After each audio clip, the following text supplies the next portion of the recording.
Bundaberg local and Tarrabalang man David Broome tells Janae Tien today he's remembering the brothers he fought alongside in Vietnam. I was in the call-up in 1966. I spent a little bit of time in Vietnam. Could you talk me through what it was like for you when you were serving your time? Oh, it was good because you meet a lot of good friends because everybody's on the same level. Nobody's any better than anyone else. You're just all mates. There's a lot of different ways that we can honour those who served, including yourself. How old were you when you were selected to go? Oh, all the 20-year-olds were called up at that time. I done training in Singleton, New South Wales, and then what they call core training to determine what are you going to be, an infantry or engineers or... And so what specifically did you do while you were away?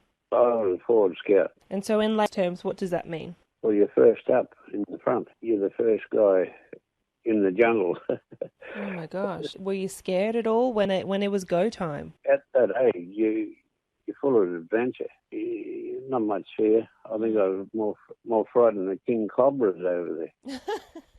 Yeah, they were in the bloody camp, you know. Oh my gosh. 10 foot long. No, thank you. So you're more worried about what was out there in nature versus the man you could potentially run into. When we went out for a few days and back in the camp, it was quiet, and we came back, and he's this bloody big cobra in my hutchie, the tent. He was in there, standing up on his and looking at me and swaying. He was 10 foot long. So how did you get rid of it? Oh, well, the boys, you know, I backed right out. But the boys, you know, they prodded him with bamboo sticks and stuff. They got him and killed him, yeah. It would have surely seemed like just a complete switch of reality when you're living your life as a 20-year-old and all of a sudden then you're sent away to train for war. Yeah. Yeah, it was a bit of a shock, I suppose, that once you get in and you meet blokes and we're all in the same boat, well, you know, it changes your thinking. You're surrounded by fellows that are like-minded, you know. I will mention, in 1966, like being an Aboriginal, I wasn't even a citizen in my own country. The referendum didn't come till 1967. At the time, at a young age, you would have known what that meant, but now, like, as you got older, would that have frustrated you knowing that you fought for the country and you weren't considered a citizen? No, I never had any idea, really, because, you know, when you're young, you're not interested in political things. I learned later on. And you mentioned earlier, you said that everyone was on the same level. You said you had a lot of great friends. So you were obviously mixing with Aboriginal and non-Aboriginal people? Yeah, there wasn't too many Aboriginal as me.